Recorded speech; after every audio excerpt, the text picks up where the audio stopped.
Hello. Hey, mate. Hey. How Hey you there. doing? How you doing?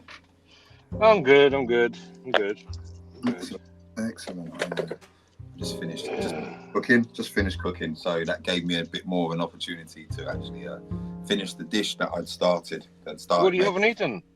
No. I finished the dish that I'd started. I had something before I started the podcast a moment ago, but I had a little something then. But I was simmering some food and I was cooking, so I was going to just sort of like go away from the mic, do something, come back, and then I see. so I've literally just finished it, and I was able to turn the gas off and then just put the lid on. And everything's done. So I just thought I'd sit there for a little bit, but I just wanted to get that out the way. So my apologies for not. No, don't. You don't have to apologize. Come on. I was the first one that actually. I thought 8:30 would be great, but then other things showed up. So, by the way, for anyone listening, we just planned it last minute. That's why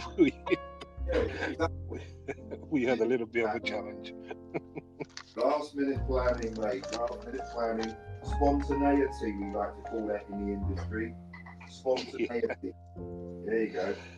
Yeah, it was funny because I was looking at the clock and I was like, "Oh my goodness, it's 9 o'clock and nature called." I'm like, "Oh, isn't that beautiful?" I mean, you must love life for what it is and understand the body. And I'm like, "Oh, nature calls. There's nothing you can do about it. Just go and do what you have to do." Perfect, mate. Perfect. Hi, Karl. How we doing, gents? How we doing? I feel terrible, Iheanyi. He set it all up earlier on, and I ordered some food, and it hadn't arrived, and it arrived just as he started the room. Are we all starting with apologizing? And Well, it is what it is, gratitude, humility. I was just mentioning earlier, probably prior to you coming in, addressing anyone who's listening to the fact that we just planned it last minute. It wasn't something like it was planned in advance. It was just a last minute call. And then how all these things showed up. Me first with the thing that, sorry guys, I can't do 8:30, even though I was the one like presenting. Oh, 8:30 would be great for me. And then I realized, oh no, I have to stop there and do that. And I was like, oh, gents, let's do it 9. And then 9 o'clock happens, and I'm like, my nature just calls because the body's like, yeah, you need to. There's nothing you can do about it. And I'm like, well, it is what it is. Oh well, what matters? You're here now, man. You're here now. That's exactly. That's all that matters. Yeah. We're here now. What are we discussing? What are we talking about? Well, we'll see what comes up, right? As usual, we don't plan it, do we? Which is the beauty of it. Do we not? Do we not have an inkling on what we're going to discuss? I'm waiting for you guys to see what you guys are. Okay. You still hear me? No, Yeah. no, I can't hear a thing. Hey man, how you doing? Doing great. I'm doing really good. This is He's on the phone. I'm in the middle of a show, but when I finish, I'll give you a call back. Perfect, Rob. I'll speak to you then. One. Oh, I love it. Sorry, man. Yeah, I forgot all about. See, that was PC. These are messages that I'd sent out earlier on, and then now they're calling, right? And so I'm like, okay. So yeah. So there you go, Bob. Love it. Look, we're back in. Right, here we go. Hello. Hang on. Ladies and gentlemen, my laughing colleagues and I, we are the House of Lords. Yeah. Order!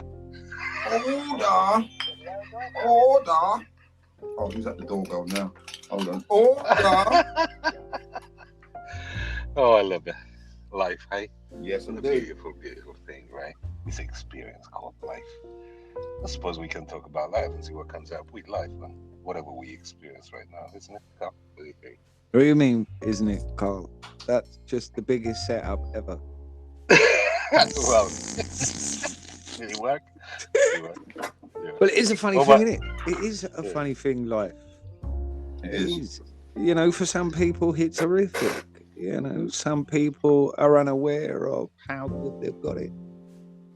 Some people know exactly how good they've got it and don't care. some people know exactly how they've got it and do care. Yeah. You know, it's life. There's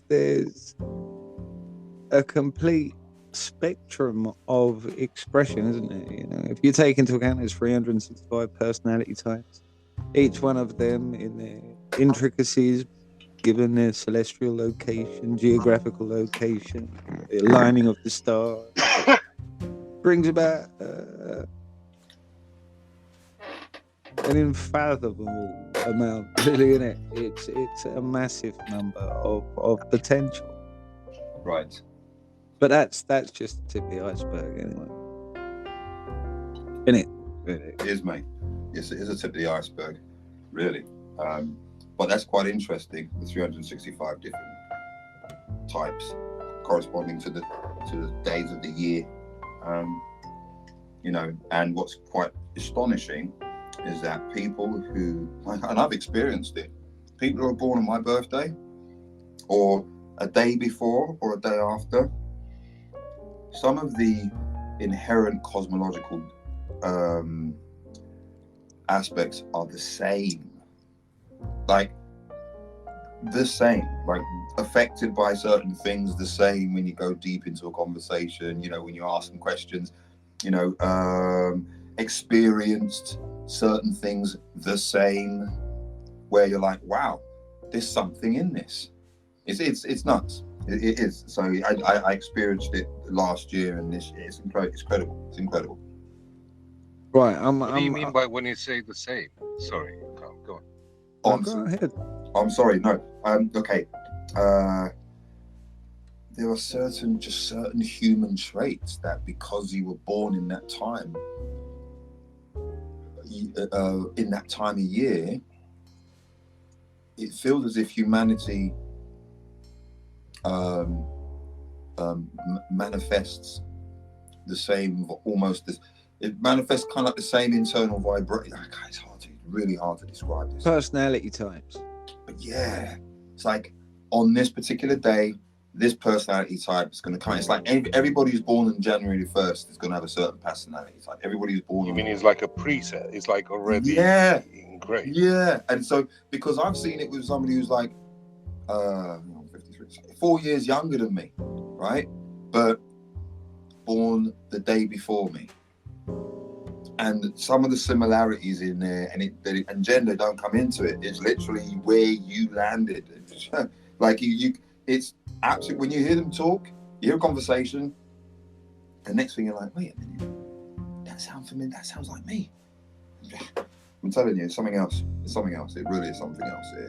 I'm just discovering it, but I'd like to go further in and see whether other people born on other dates, whether they felt their similarity when they've come across people who were born on the same day as them or a similar date as them and stuff. You know, it's just, it's a great question. It's a great thing to go ahead and explore. Mm.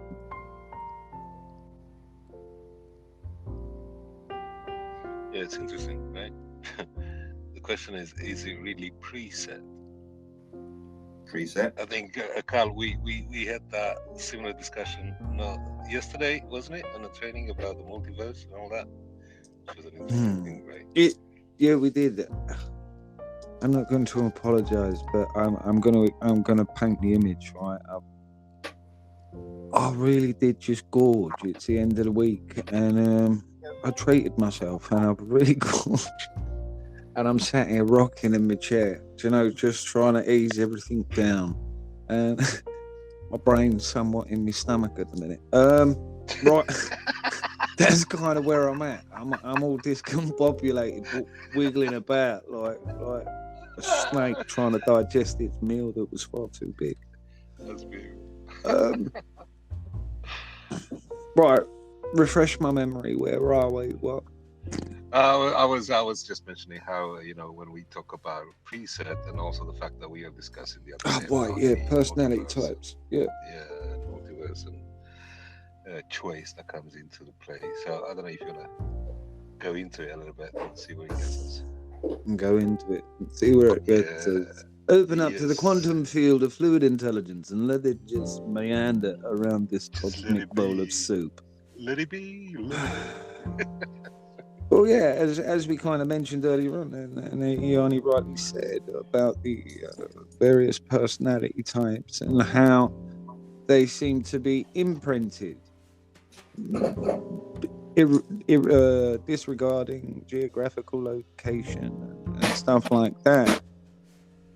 If anybody's actually gone through that whole astrology aspect, where they look at your time, location, place of birth, and they do your chart. And I had mine done once by an individual that actually reached out, a friend of my mother, and it's quite cool because she actually used to be associated to the Great White Lodge, depository, a keeper of great esoteric information.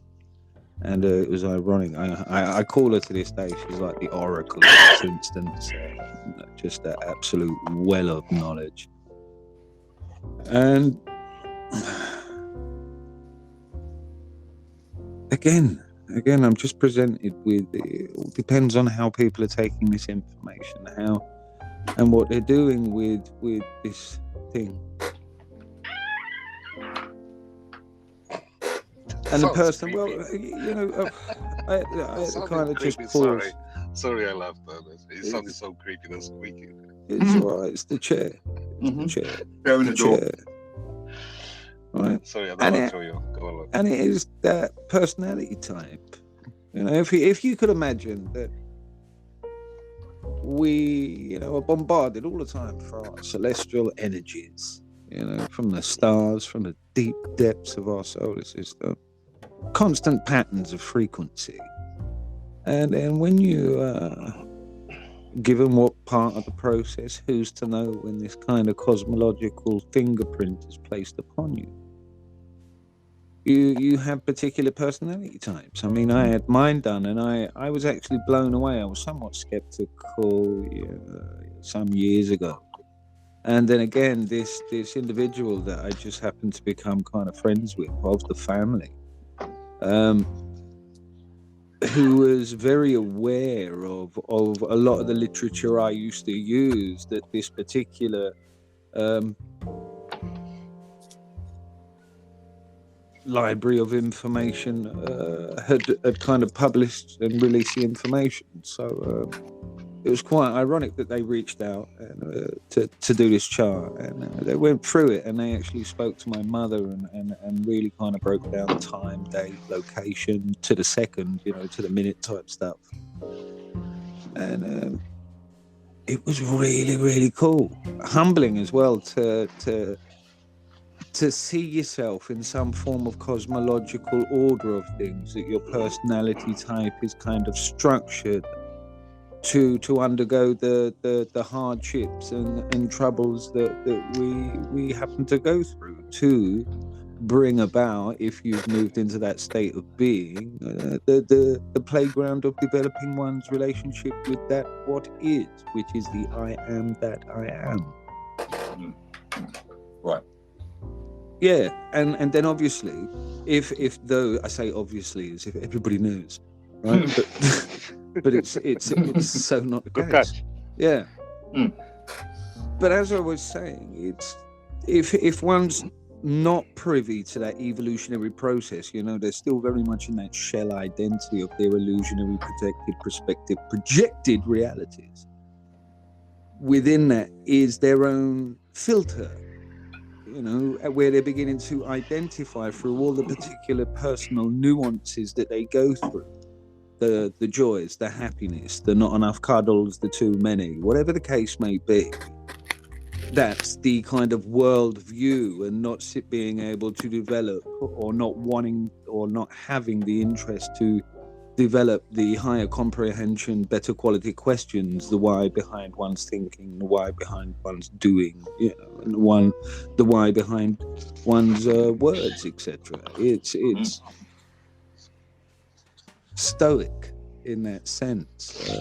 You know, the virtues of the ancient thinkers from millennia ago. That idea that the introspection of one's deeds is a merit to one's character in some way, especially to unpack and see the folly at best in our nature. But this again, is a question that comes up, Karl. yeah, but we're This is a talking question. about the veil of people's realities. So how that's going to pan out across the plethora of personality types and the infinite number of ways that this reality can be decoded.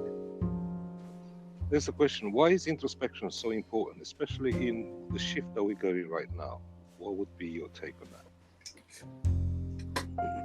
What would be my take on the shift? On introspection, why is it so important in the times that we're going through right now as a human race through this progression? It's ironic that the question's poised in that way, right? And the reason why I put it like that, the introspection, as I just mentioned there, has been considered, one of the methodologies, one of the kind of Socratic ideals of virtue, this ability to start asking the why behind one's experience and expressions. Who was it? Marcus Aurelius, through his meditations, he used to write a lot of his introspections down. They become very, very popular in the world of philosophy and introspection, stuff like that.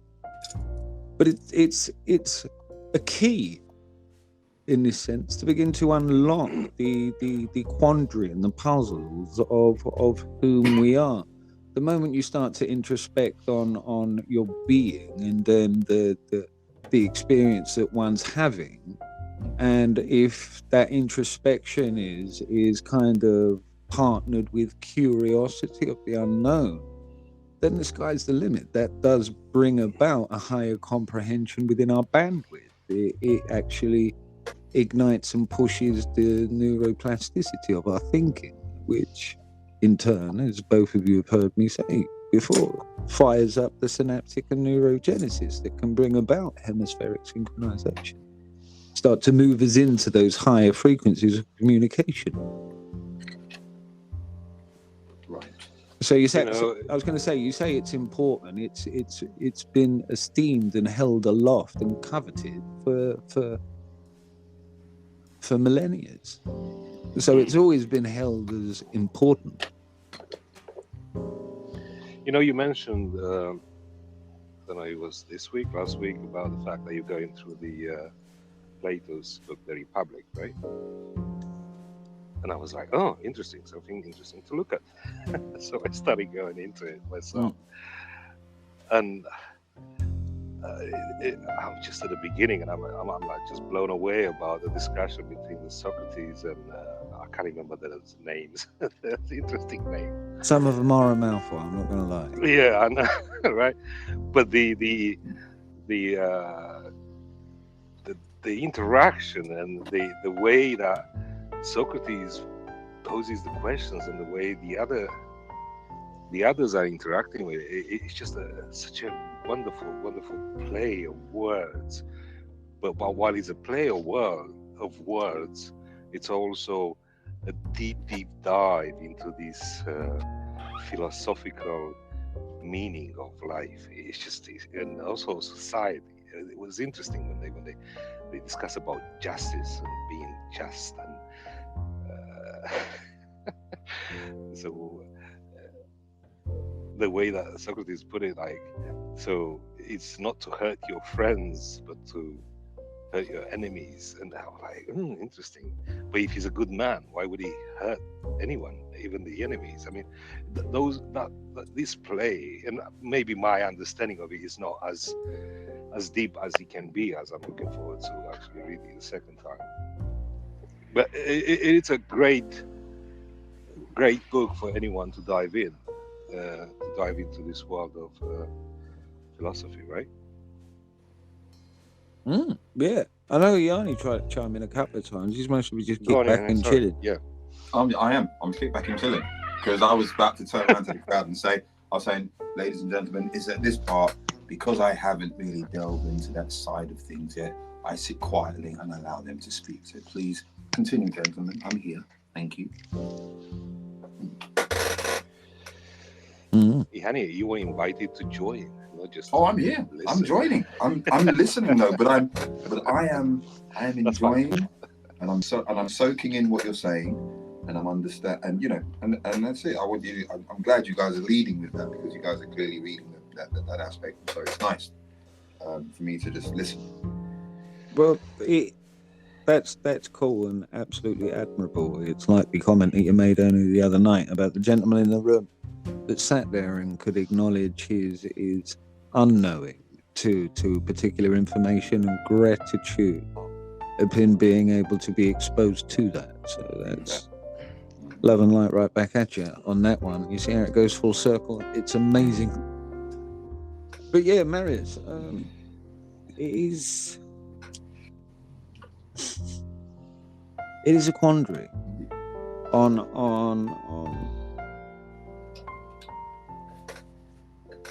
but go on, Marius, bring me in, because I could jump off anywhere on this particular diving board. So well, let's the Socrates idea. Here we go. The point I was going to get at. Yeah, the reason why it's I was going to say it's important, but nothing really is really, apart from your presence within the moment. But this idea of exploring these thinkers, and it's something that I've brought here on a couple of occasions between our conversations, and it's that Socratean approach that really does explore the crux of what's being said. What do you mean? What's your comprehension of that? So everybody is within the same ballpark, and we've done it a few times here, and that's one of the things that I've enjoyed.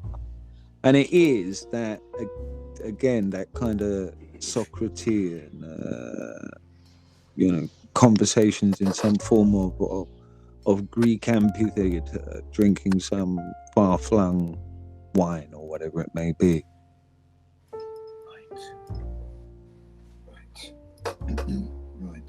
Right. He says. Right, he says. The one thing that comes up is, which to be addressed, is the importance of understanding what the other person meant by using certain words, and it's about the questioning the person to see what's the person understanding of that particular word that the person used, in order for us to understand how to respond. What do you mean by understand? So is that by understand their way of understanding of that word? Yes. To understand what they meant by putting it in that phrase. Right. But are you asking me in the context, do I stand under you, i.e. under your authority? No, that's not what I'm asking. No, I'm I just see where being you're going clear. with it. Yeah, I'm just being clear. No, that's a good one. That's a good one. No, that's not what I meant. Clear. Oh, very tired, no, that's not what I meant. And thank you for clarification. You see, that's what he was pretty much explained right now, right? Karl asking, what did I mean by understanding, right? And this is what we miss in our conversations. At least that's what I see in what I used to miss in my conversations with others, is asking for clarification in order to understand and not to assume, right? And moreover, to not actually then walk down the wrong path. But here's that idea that there is a right or a wrong path to walk. Wrong wording then. My wording was, let me rephrase that. I'm going to kill his chair. I know, you can kill my chair. I know. WD-40, that's what it means. I know, but yeah, yes, it's true. Some kind of oil or something. But no, what I meant was, lest you take an idea, a term, a story out of context, and then run with it, and thus running with not the truth, running with one's perception of that understanding, but not the actual understanding. So I actually see what Marius is saying with regards to, well, because there has been so much miscommunication, because there is so much confusion, because languages have been turned upside down on their heads, because something used to mean one thing this year and then the following year it means a totally opposite thing. So nowadays, we definitely, it behooves us to slow down so that we can actually understand each step of the way. We can understand our counterparts, we can understand our colleagues, we can understand the individual on the road, in the bus, on the train, in the aircraft. We can understand it within the debate. Because I'm sure that the three of us have seen nothing but somebody saying two sentences, and then the response that they get from the person from the opposite side showed that the opposite side only picked up 6 words from those 2 sentences and focused in on those. You see that all the time, though, doesn't it? It's masquerades itself now as being triggered. People are constantly seeing reality through their particular lens and through the filters of those things that they're sensitive about. So the subconscious is always listening for them. Is that talking about me? They're talking about me. And then all of a sudden the paranoia, the anxiety, the social discord, you name it. The list goes on. Right. But this harps back to the value of introspection. To ask yourself these questions, well, why are you triggered? Why did you only focus on that? Why is your field and of thought very narrow and not expansive? Why do you keep formulating dialect that puts yourself in a box? You know, another thing that was coming up when you mentioned, Iheanyi, about the thing that one word may have meant something else in the previous year than it is in this year. Well, that's one thing. The other thing, it may mean a totally different thing used in a different context. Right. It doesn't have to be that it was a different understanding previous year, but in the context that it's being used, right, it may mean a totally different thing. Makes sense. And that's the beauty of the words, right? it's so mesmerizing. That's the word that comes. The one thing when we talk about understand, which thank you for pointing that out, Karl, it comes up with, well, instead of using the understand, maybe to use that to clarify what the person meant instead of understanding, which is pretty much similar, but a different word, isn't it? I'm just asking one if they can comprehend what you're saying would suffice. What's that? But if you was just put my teeth in, if you were just to ask if the individual can comprehend what you're saying, then that's indication to of an understanding, so to speak. Yeah. But in all sense of purposes, you could still use the word understand and people not be privy to the legalized or the legalese aspect of the word in the first place. It was more so just a play on power structures, planting proverbial seeds. Well, it was a play. It was an example of what did he mean by asking questions to understand what did the person mean by using that particular word called understand. Do you stand under me? Yes, Miss Money Penny. Yes. Yeah. Yes. But do you? So when we look at, you know, clarification and comprehending what the other person meant, how important is this when we do the introspection, paying attention to the thoughts that when we verbalize comes into words, right? Right.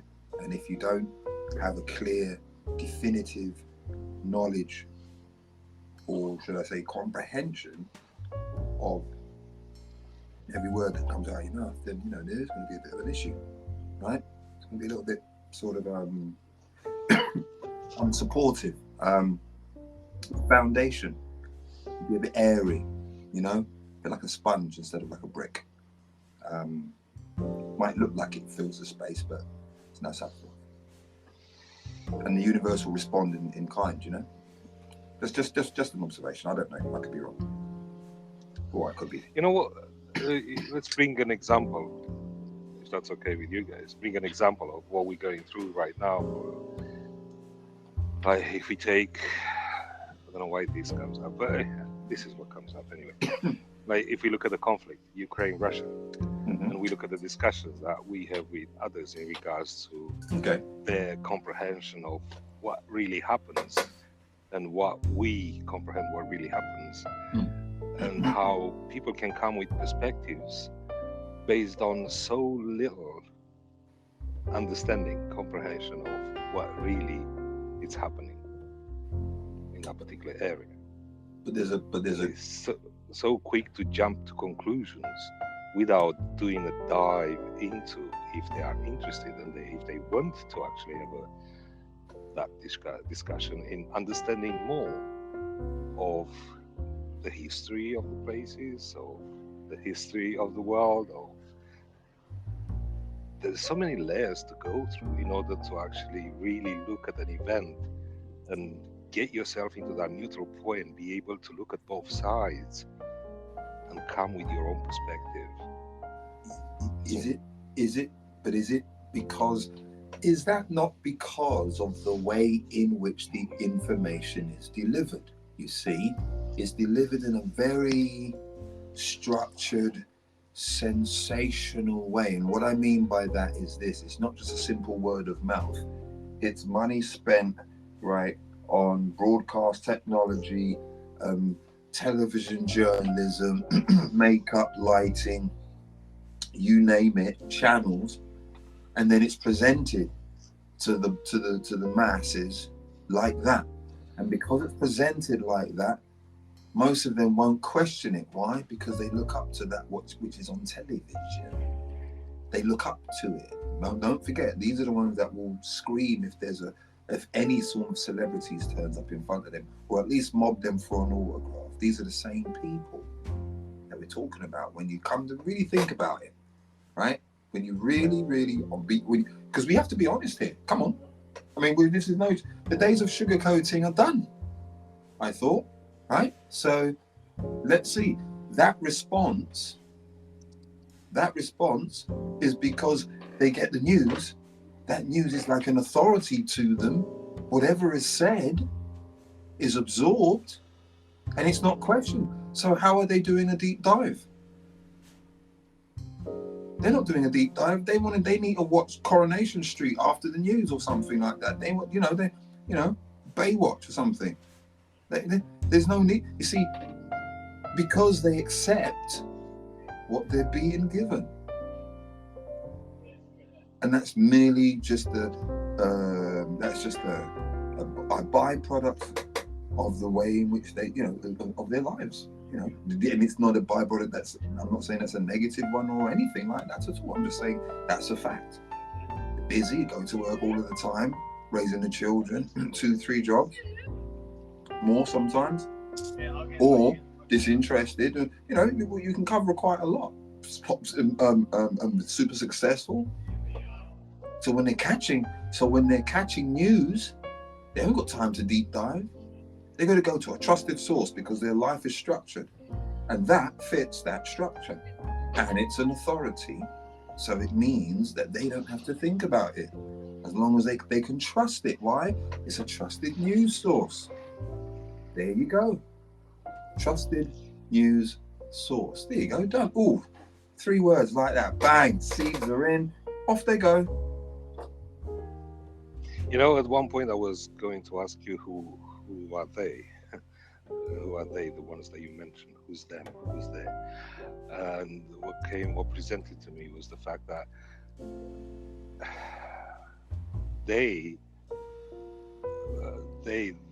are me at one point in my life. it's just the way it came out. But anyway, they are us a certain point in my life, in our lives, Mhm. like us. Yep. I mean, Yep. me, you, and Karl, right? Yep. There was a certain point in our life. Maybe I cannot speak for both of you, but I can speak for myself. At a certain point, I was that where I wasn't diving deep into it. I was just ruled by this programming that was that not just was, it's still part of my unconscious. It's just becoming aware of that. And it's about the stage of ascension that we all are. We all are at different stages. It's something that I think we discussed a couple of calls back. I know me and Karl, we went down that route, and it was interesting. I don't know. Before you hold that thought, Marius, because before you do, there was a little signal that I just heard. I don't know if you guys heard it, which must mean that we had to do that advert thing.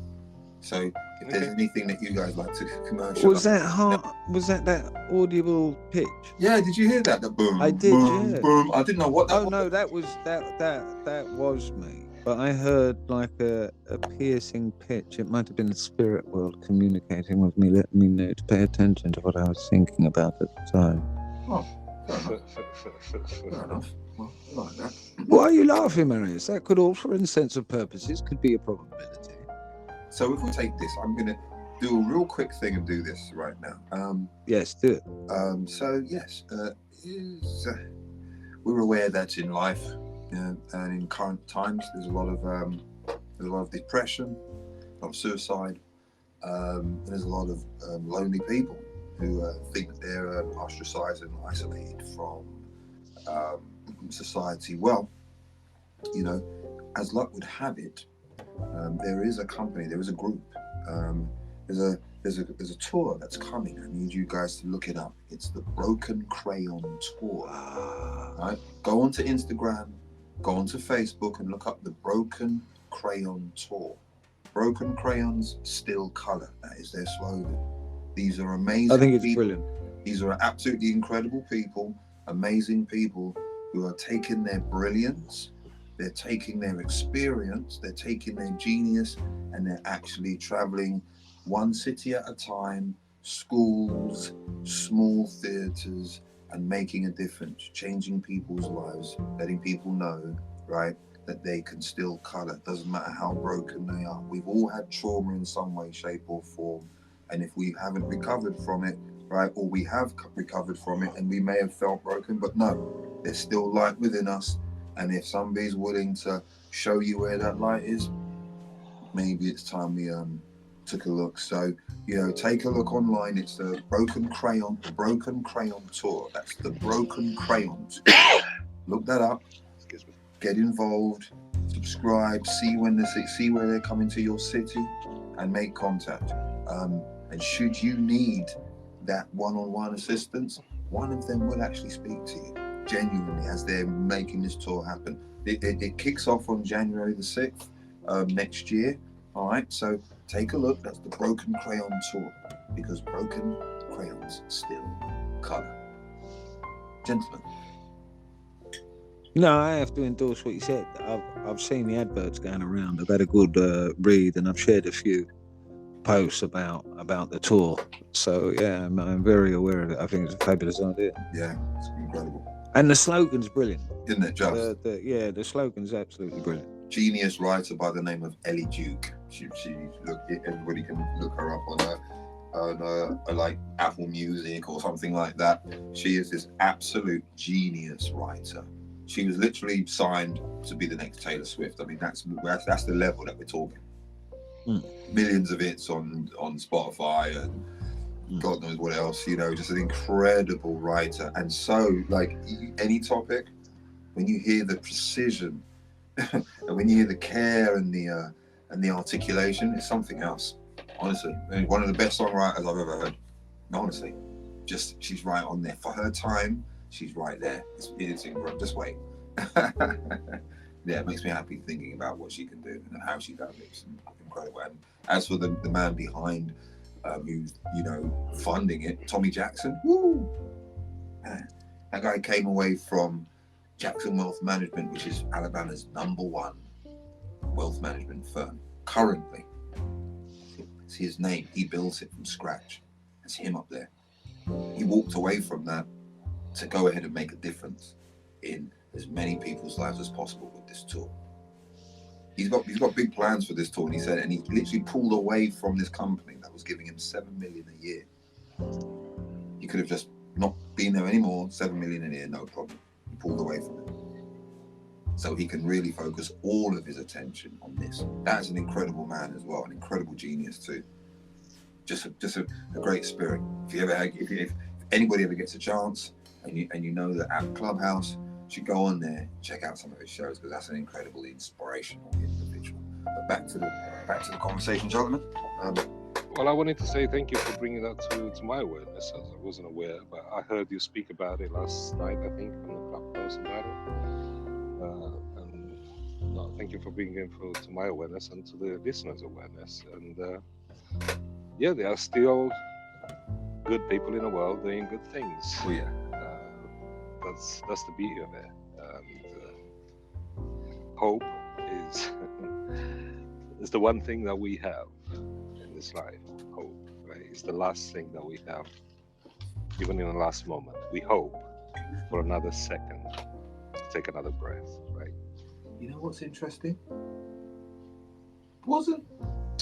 Maybe I could be mistaken. As you're saying that, right? I suddenly go back in time and I'm like, did they literally try to even hijack that word back then? Do you remember I don't know, wordplay and stuff. Do you remember years ago, one of the presidential elections, and one of the main slogans was hope? Remember that?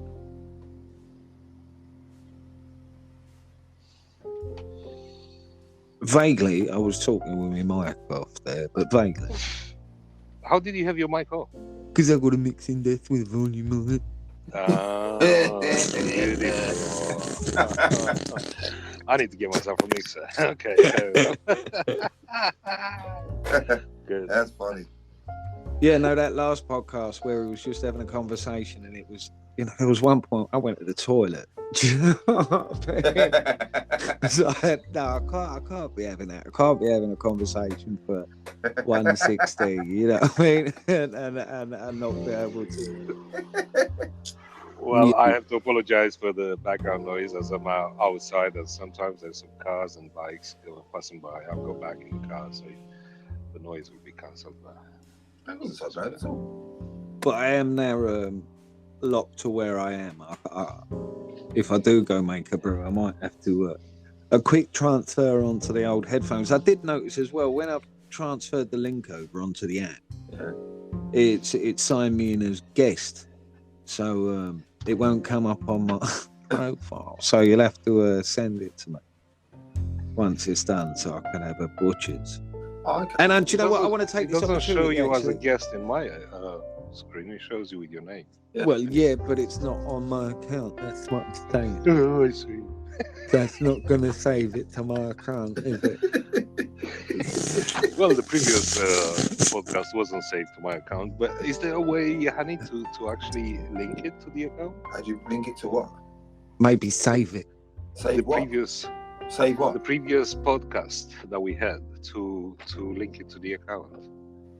Oh, the previous one that we did, it's right there. The sound file, all the files. When I open up, no, I mean to connect it to the account, like to my account. To what? What account? What account? Have you got an account on Spotify? I'm talking on a podcast. Well, that's what I'm talking about. Right, it's podcast. Okay, Spotify. I have an account. Yes. So then all you do is you just go to that one. The one you go to the House of Lords one. And then if you've got your own one, you want to put it on there, you just go to House of Lords one, and then you just add it to your playlist, and then it comes up, or you add it to your profile, and then now that will come up on your profile. I mean, I can send, and then also I can send you the audio file, because now I know how to actually. I've downloaded the audio file, and that's how I got to play it today in the tavern. So there you go. How did Okay, that go, yeah, by the way? I think that's how he showed me as an option when I was looking to add it. He was searching in my phone for the file, and I was like, I haven't got the file. What are you talking about? So yeah, okay, yeah. No problem. What I'll do is then the best thing for me to do in that case then is all of the files and stuff like that. I use Dropbox, and I just share. I can make it as a quick folder, and then all of those types of things for the podcast, because they're not really that massive. The files aren't that big. I can put them all in there. You guys have the links, and then at your leisure you download, and then it's easy. So I just go to one place, put it all up. You go one place, put it all down. Done. the one thing that I know is Karl doesn't have that Dropbox. Karl doesn't use Dropbox. Oh my God. No, well, I've had to, haven't I? I've had to, but I managed to navigate it, should I say? I'm sorry, I'm being childish, but I'm having fun at the same time. I think I'm getting the sugars for eating rather gluttonous amounts of food. Honestly, there you go. You see, that's transparency, ladies and gentlemen. That's transparency. To be honest, because I was rushing, I didn't get a chance to eat my dessert that we just bought from the shop. So I ate it in the car before we started the podcast too. Oh man, what dessert was that? Dessert. What dessert did you get? That was from a Turkish place, and they had like a cake similar to something that we have in Romania with a lot of cream and all that. And you ate that by yourself in the car. Yes. You're an animal. It was a slice. It wasn't a big one. my family have their slices at home. But as I was enjoying it, and it was splashing in my mouth, I was like, come on. That's crazy. Look at him. This is nuts. And there's me trying to, and there's me trying to be goody two shoes, mate. When I did my groceries the last time, I didn't bother to get any kind of cake. No type of no. I didn't bring. I know I have to take care of getting less cake, but that's okay. That's another discussion. Anyway, let's go back to the discussion. No, but you know what? No, but that's a good discussion, because we all know why that is. There's a reason as to why we do that. There's an actual reason. Go on. Our sugar, the why we crave those desserts. Yeah, absolutely. I saw a post only the other day of one of these manufacturers talking about how they extract these or generate these artificial variants of what they find in nature. Yeah. But they engineer them in a way where you get that high. Basically, they're making it addictive, so you get that kind of buzz, and then you want to go back to have another one. I have no clue what you're talking about, honestly. They really do think it all out. They really do. And once you begin to use, going back to point, that introspection, being present within the moment, and observe yourself, you can see these ups and downs. So that's why it's important about the detox. Every now and again, have a good detox. Yep. Just be That's why aware, I was sharing. I was in the moment, enjoying the flavors. It was splashing. I was like, Marius, I can't judge you, right? I've been really good all week. All week. Well, no, I'm generally good in general, should we say? Yeah. And but I do like a bit of chocolate. I do.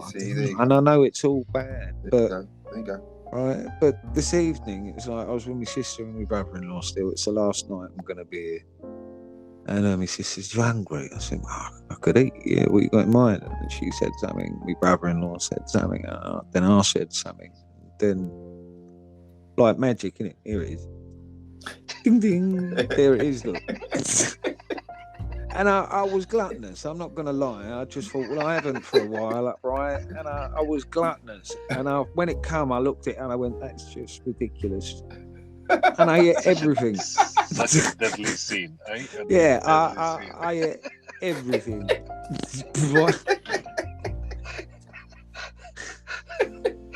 Don't worry, like I'll be brutally honest. I'm sat in there, right? I'm sat here with my belt undone, you know, like the old dad back in the day. Sunday dinner. Yeah, that's what I've got going on. The funny thing about it is that within the three of us, two of you are fit, and I'm just fat.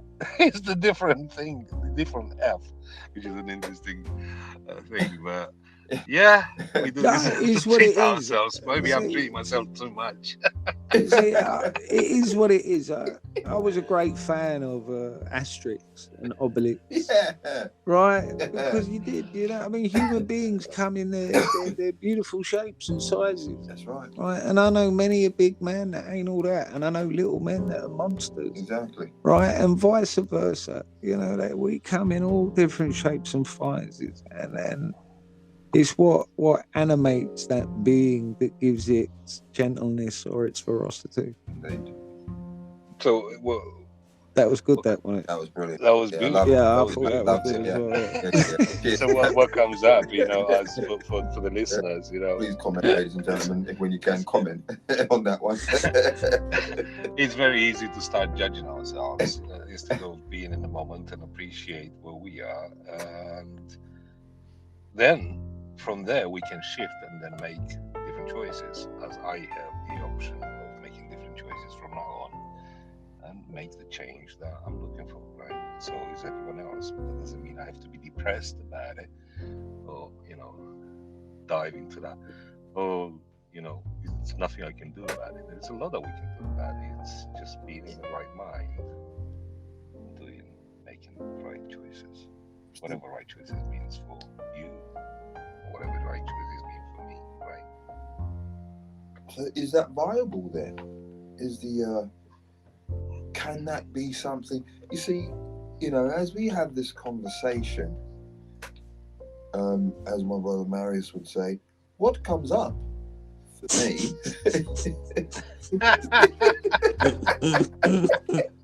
Every time.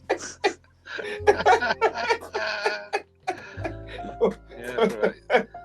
So I hadn't expected to do that for us, but there you go. Is that comedy again?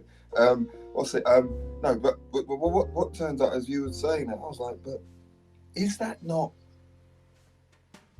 in essence one of the roots of this particular thing? I mean, because we're here having this conversation, aren't a solution like a suggestion,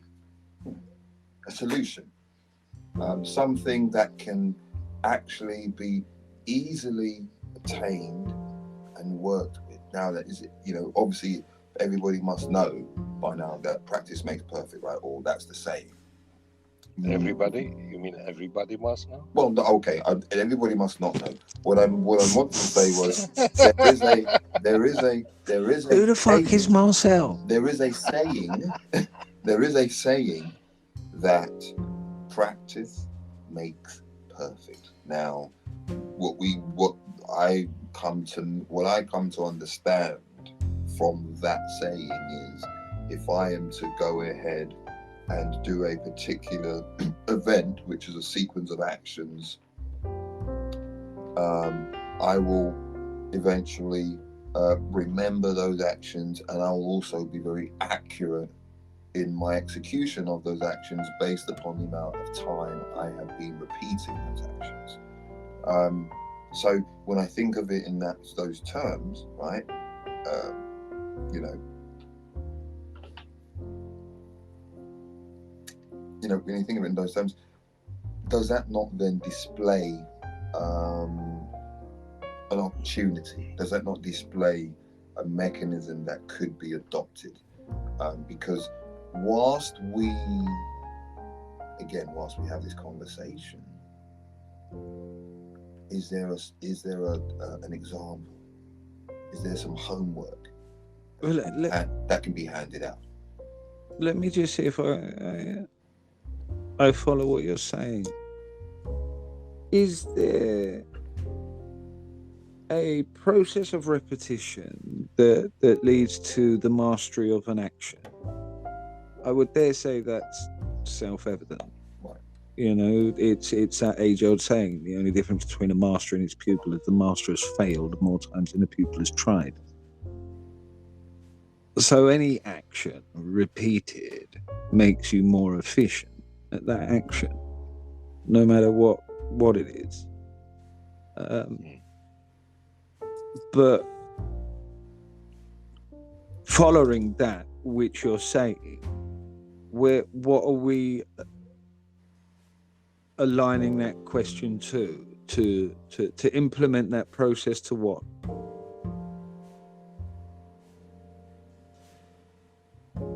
Is that process being implemented? Yeah. So is that process being implemented in order for there to be progression? Is that a process that's where that has some form of priority? That is being. I would say that is an. Or could I even be bold to say that that's a natural process? You know, life will find a way, if not in this small pocket of individuals, potentially over there, wherever there is. You know, we have shown that we are a species from its inception of great innovative capabilities, regardless to the oppression or the programming of various parts of the collective. There is always that rogue element that pushes beyond the current narrative to unfathom and uncover more questions about the duplex nature of the subject at hand, really. Right. You know what shows up? It's You used the word show. Yeah, I know. I saw that. You that shows that, right? What's presenting to me? Okay, not showing. Okay, fair enough. What comes up you is what, Marius? Well, that's another interesting word. It can be used in different ways. You know. Anyway, let's not go there. Oh my goodness, that needs to be of mine. Oh, now I got it in my head. Right there with you, mate. Right there. I watched it. The one thing, there's no one. There's a couple of things that were presented to me. One, when you mentioned about the repetition, right? No, it wasn't repetition. What was the word he used? Practice makes perfect. Yeah. And it's interesting. I had a discussion last night. You guys were gone by that time. And there was this guy, Gavin, that you guys remember. Oh, yeah, Gavin. Yeah, he's an interesting chap. I mean, Yes. we had a lot of discussion. I ended up talking with him for another 3 hours before I went to bed, like 11 o'clock. Cool. Which was it. But he mentioned something that I think he said that he's coach or something. He said, practice doesn't make perfect. Perfect practice makes perfect. And I was like, I'm seeing with it. I was like, that's interesting, right? I mean, it kind of makes sense, right? I have a slightly different take on it. Still, which is cool because there's several different perspectives here taking place. Yeah. Right, and the idea that there's a point of perfection, a point of completion. I would suggest was illusionary. If you take into simple things, flying, we've reached the pinnacle of what we're capable of. They have jets that fly supersonic and take off vertically and all kinds of crazy stuff. You know, the levels what could be achieved on skateboards, the capabilities of a BMX. Now people are doing backflips in trucks. You know, then that's just with the gadgets. We are constantly striving for that what hasn't been done yet. You know, the idea of yeah, that's it, I've mastered my craft, I'm a perfection. is a folly, because it would rob the creator, the artisan, the artist, the creator of such craft, an end to their passion. And anybody that is infused about anything knows that it's constantly striving, constantly learning. There is no real perfection, even within the very philosophies and principles that we implement within our training. You know, give insight and indication that every step gained and every peak reached only gives way to a higher mounting in the distance. So can I finish my point now quickly? Because it's interesting. You picked it up, and I was like, let me finish my point. And I was like, just let it go. One mic, then. Let him interact if that's what he wants to do. Order. My right honourable friend on the left is talking utter bumpkin. Yes. Allow his bump to continue on. Order. Yeah, listening is an interesting craft. So I went to ask the gentleman. I said, "So what do you mean by perfect? What's perfect to you, right?" Because I said, "Isn't perfect, if we look at the word perfect itself, isn't also included in the word imperfect? Would that mean that perfection is within imperfection?"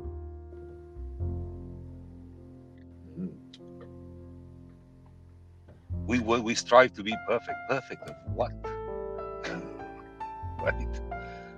Perfect of what? Of this wonderful journey called life.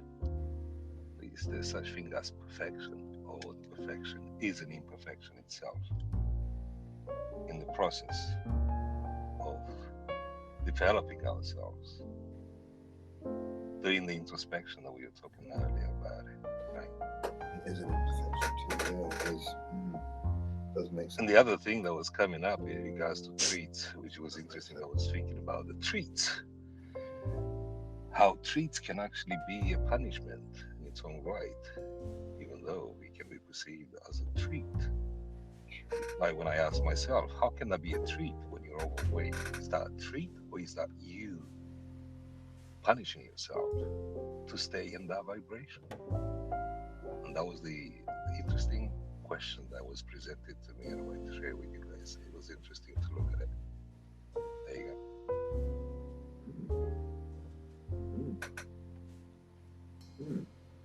Yeah, that is interesting. Treat. I'm leaving that open to you, Iheanyi. Treat.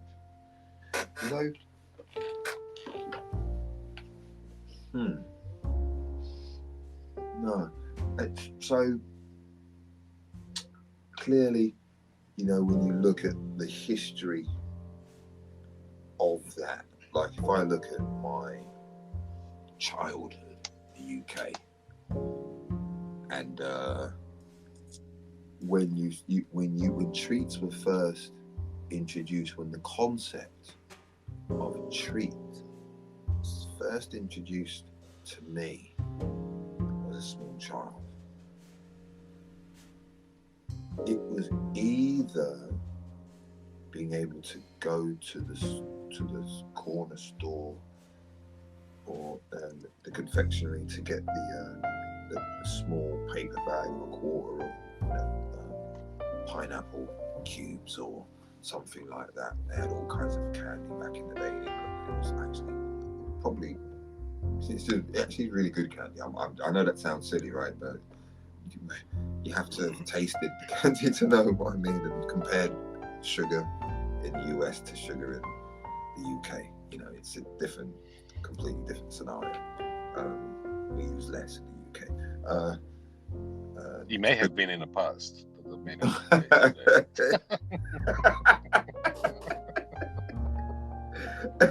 anyway, carry on. No, but the concept of a treat comes in as childhood.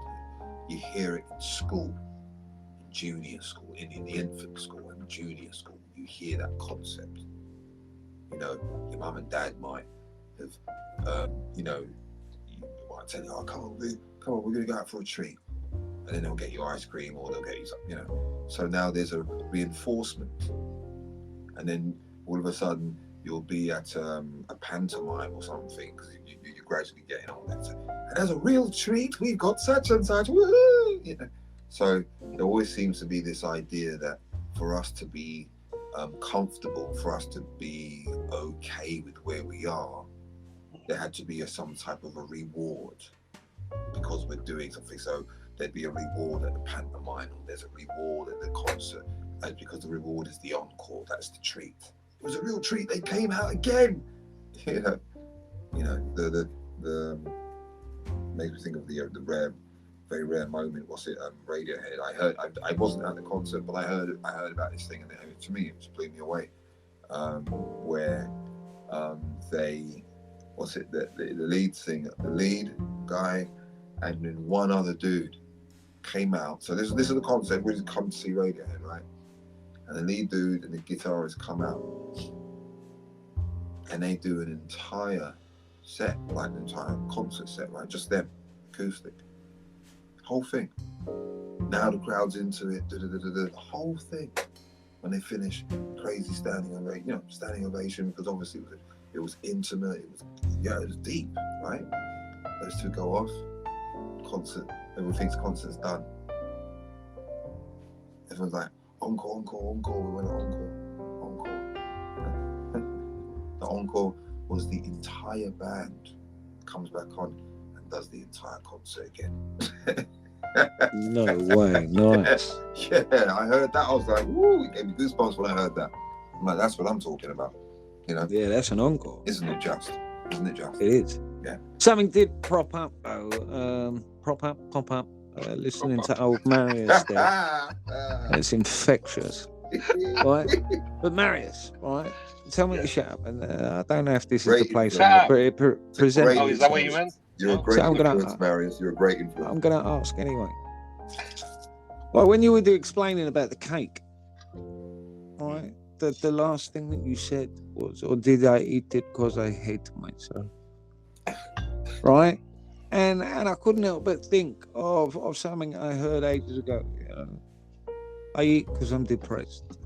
And I'm depressed because I'm fat. So it's this vicious circle, right? Mm.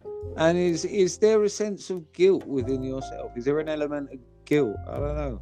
I'm just asking. Well, it's a good question. It's something that I don't know why I'm searching for it. The question is he a conscious decision? That's like you recognize it.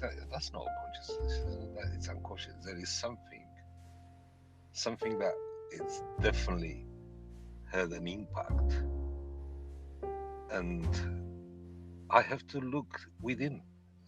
Exactly. I'll let you know when I find out. Maybe. Thank you for answering, mate. Yeah, thank you.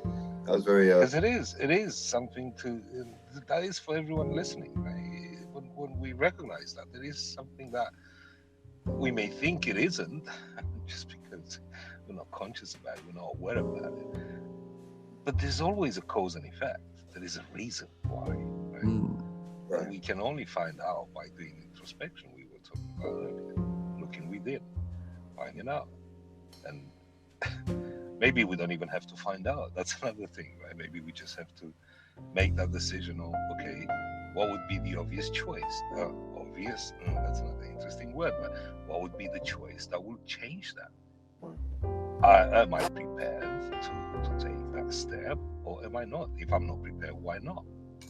And go down that route, well, asking ourselves questions and making us understand why are we leading that path. And that's something that I have to go and do myself, same like for every single one of us, maybe, or maybe not. That depends on where the person is in its awareness. And yeah, I'll just leave it there for now. No, again, nice one for answering, bud. Very powerful. Well, thank you for asking. It's very powerful. But that's just it, isn't it? The art of listening. You become attuned to these things, and it just presented itself. And I thought, do I bring this up in a podcast? Yeah. And but you're my friend, so why not? Obviously, of course. Do you know what I That's mean? a good No, one. no, you're my friend. Of course I'm going to bring it up. Yeah, and he comes up. That's one thing, right? He comes up with all other things. Another thing that I have to ask is the spice smoking, right? Excuse me. Roll up tobacco. All right, don't chuck us under the bus with you. No, I'm not. I'm not doing that because I know I'm not chucking you under the bus with me. That's for you to. If you feel that way, then Karl, I don't know what to say about that. Right? That's something that you may have to look within, my friend. Right? Look at that. That was straight away. That was a quick response as well. Oh, that was I funny. told you at the beginning of the podcast, I can't judge, mate. I'm sat here like Oompa Loompa at the minute. I'm in a bad way. Yeah, I've got all kinds of jalapenos burning through my midsection. Oh, guys, yeah, that's excellent. Right? But that's with any addiction, right? That was the. So really, there you go. You know, that's the bottom. I mean, the bottom line. Look, that's the honesty thing. That's the honest thing there. You know, I developed just like quite a few. You know, maybe like 8.5 out of 10 children in the UK growing up when I grew up there. I developed a sugar addiction. My dad reconfirmed it when he come back from business and would come back with these massive bars of Cadbury chocolate for me and my brother, you know. Not the normal. Oh, my dad used to do that every time he was going away. Not the normal one. Not the normal, you know, one that you manage, you break off a bit, you eat it. Nah, it's the one that's like a bloody slab. Bah! It's like, yeah.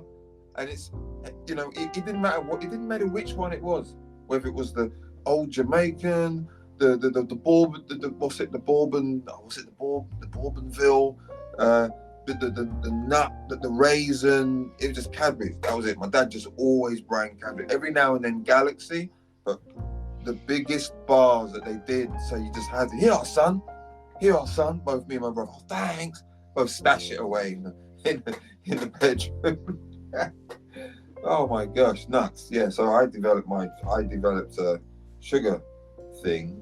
I think that was in heaven. And then when I got to London, the chocolate was really compounded. And then I do remember when I was I was like 21, me and my girlfriend, 21, 22, me and my girlfriend were walking home from work one day. And we walked into this confectionery, come out, and she had this like a caramel bar, right? And you know, we're walking, and it's my girlfriend, so we're walking, and I'm thinking, I didn't think anything of it. I suppose at the end of the day, there's a part of me that really, it just felt like a piece of chocolate was coming my way, right? Just entitled, yeah, that's a piece of mine. I'm having a bit of that. Right? And so we're walking along, right? and she was, well, unbeknownst to me, she'd clocked that, and she'd counted with a smirk, and she started. She took a bite of the chocolate. She took a piece of chocolate, ate it, and she was smirking, looking at me, and looking up. Every time she kind of look up at me, and I wouldn't really notice until when I turn around and I see the bars getting smaller, and I'm thinking, oh, I'm bound to get a piece in there. You didn't get a bit, did you? No, nothing. You see, I thought, wow, she loves me. She's gonna give me the second to last bit. Great, she'll have that. When I saw the second to last bit go in, I just thought, nah, man, there's no way I'm getting the last bit. And when it happens, mate, I tell you, what was really weird was my reaction was to just speed up walking to the next corner shop that we came across, straight in, bar of chocolate, straight out. It's funny that this is presenting to me is there a link between the treat and the need for recognition? There you go. Look at that. See that? Because that's what it is. I mean, I can honestly tell you that because that's how I felt when I was a child, when I was really small. I felt that because, you know, being in foster care and stuff. So, you know, it's like, ooh, you know, either I'm out of my element, I'm out of my water, or not. You know, I had a few safe havens like my classroom, right? Which was good, you know, friendly, everybody's cool. But everything else was like up for grabs kind of thing, you know, which is it's fine because it's fine, it's all right. Had a few fun moments, and even then, you know, but yeah, no. Could we surmise, right, that subconsciously you were beginning to already structure getting treats and that serotonin release, you know, from the sugars, right, with somebody that liked you? So if somebody didn't share their sweetie drug, you felt dejected. Yeah, you felt, for that little moment, the response that if I'm, you know, what's interesting, it's good that we're doing this. That moment, as I'm sped up walking and I saw the piece of chocolate go in, even though I knew she loved me, deep down in my bones, she loved me. We're walking home. But right there, it honestly did feel like a rejection, like a rejection from past, but triggered up. When I think about it, did he make you question if she really loves you? Say that again. Did he make you question if she really loves you? No. Okay. Not specifically. No. Actually, no. It didn't. Because I already knew that the way we formed was as natural as anything, and so no, it didn't do that. There is a possibility that others to question. But it did push. But it felt like, it just felt like she, you know, because a strong-willed lady too, right? Strong-willed woman, and so it felt like she was just, you know, I think it was just my chocolate addiction, man. I don't know. I think it was just the one trigger. I think it just snagged the right chord. Iheanyi the cookie monster, look. Come here, you married. Exactly. At the same time, if we think about it, it comes up like, well, even though your sister may have been unconscious of her actions, it may be a way of protecting you from ingesting that particular chocolate that somewhat unconsciously she knew that it's not good for you. And she would rather take and eat it all. I mean, I could put that one on there. I could definitely put that one on there. But, you know, she just wanted to eat it. What she was messing about. She just wanted to eat it. Yeah, she just wanted to eat it. Like, yeah. She knew come on, Karl. We were going somewhere with that. She knew I'd respond. Yeah, no, I guess. Yeah. But there is some truth to it, if you think about it. Right? When we tap into our core and all that, when we question all these illusions of pleasures of sweetness, right? If you tap into the, as we say, the 5-year-old, our core, right? Would we do that to ourselves? I mean, I remember my daughter; she never used to touch chocolate.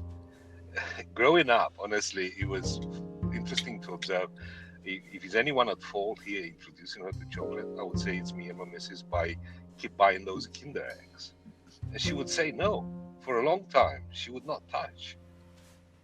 And then at the end, she would give in, she tasted it, and then she was like, and then there you go.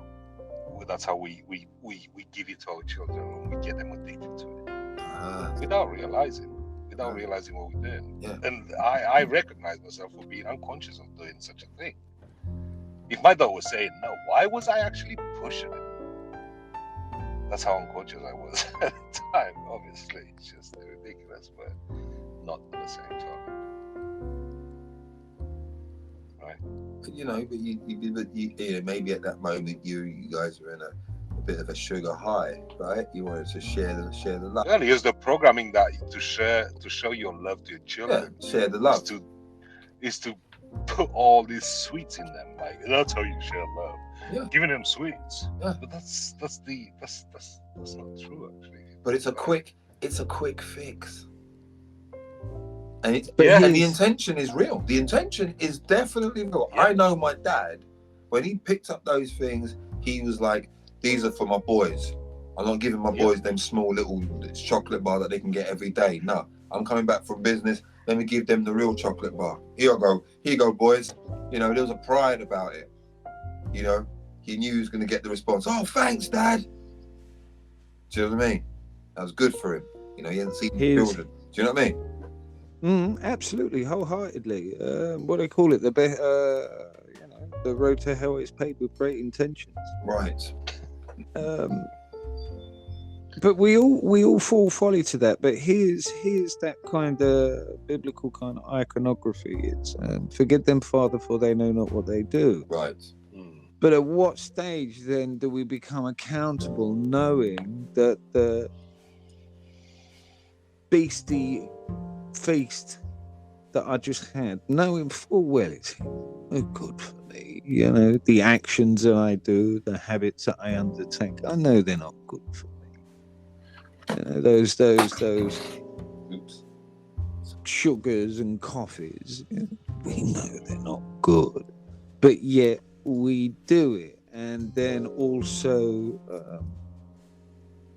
talk about these lofty ideas of consciousness over matter and spiritual development, all the while chugging down a big bifter and a coffee. I mean, well, we have to recognize ourselves. the programming that we've been exposed to for so long. Well, that's what I'm talking about. Up to the point when you recognize it, then when are you going to start taking accountability for that, what we're doing? Develop that responsibility to be responsible for your own actions. That makes sense, right? You know, the discussions that I have with my daughter in regards to, especially McDonald's, I don't want to bring that to the question like that, but it's just, you know, I said it, didn't I? Oh, you did it, mate. And I say to her, okay, if she is not asking me anymore about, you know, going to that particular place, but I had to put it to her in that way. I said, if you would know that I, as your father, know that the glass in my hand is full of poison, would you want me to give it to you or not? She's like, no, of course not. So I say, then if I am, as your father, expressing that I don't want to be pushed in buying something that I know is not good for you, would you accept that? She said yes. By the way, my wife still buys it every now and again once. You know, she comes to me, she's like, Mommy ordered it. I didn't want it. I'm like, that's fine, it's okay. Yeah, as long as you're not having it, you know, every time. There's nothing wrong with, you know, once in a while, just, you know, have a little bit of poison.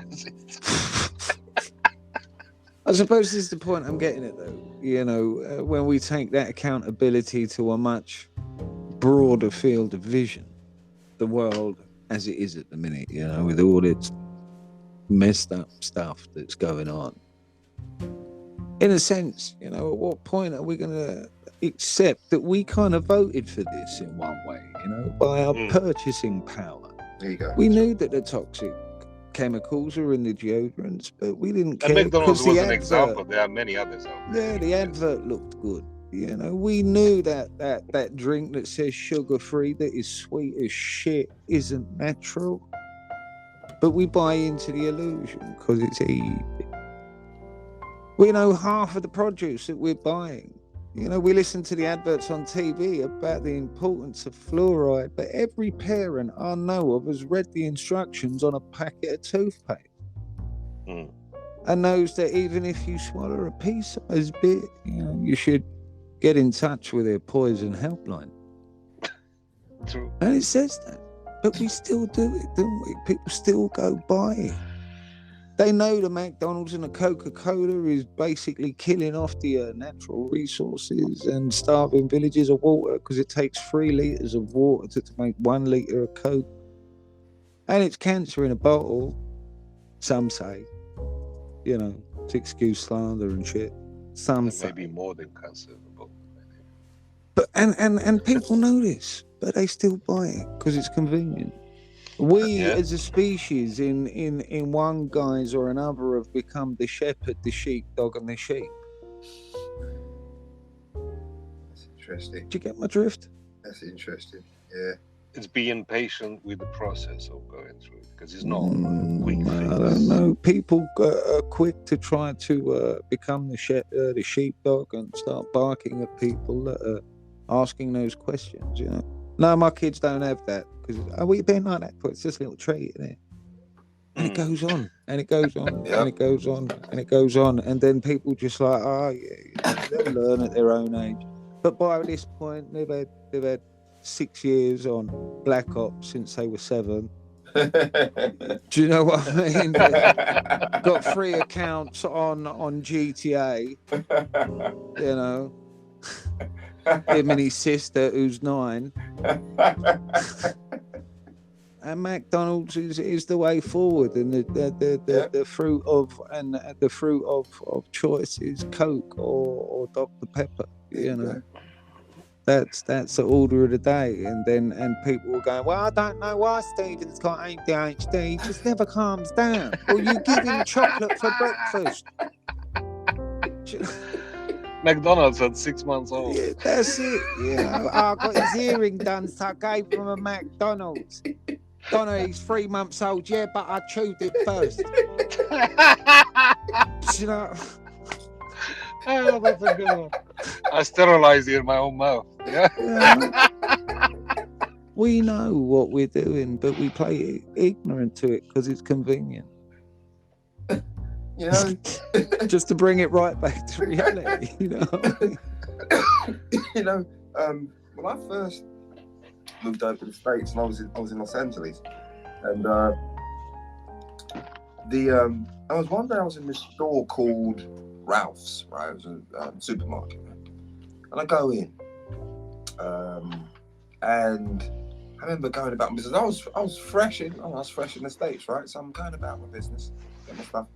Anyway, I come to the queue, standing there. For those of you who are in the US, that's a line. Yes, queue, line. You have to do that. Okay. I'm just trying to help the translation of the articulation. Thank you. Oh, that's a good one. And so I'm standing there. Anyway, a young lady walks up behind me. She's got a basket, handheld basket. I turn round, just turning round. Maybe because she was female, I don't know. Just turning around. Oh, hey, how you doing? You know, just anything to do. New. I talk to people, so I'm just like, hey, what's going on? Anyway, I turn around and I happen to look in her basket, and I'm like, and I don't know what possessed me really. I was like, excuse me, love. As you can tell, I'm not from here, and all right, so is that? I see that you love the Coca-Cola brand. It's nice, but I was wondering, you know, is it not better? Would it not be better to have the original Coca-Cola and just have less of it because it's the sugar free? See, it's the one that you've got this sugar that's like it's aspartame, you know, saccharin, and you know, there's a blood-brain barrier passing situation and never leaving again situation that's happening, and you know, it can be bad for your health. You know, and by the time I said that last bit, she responded with, "You're in my space." You're in my space. Wow. You're in my space. You're in my space. I'm like, I apologize. Just, you know, I'm a human, just assisting another human.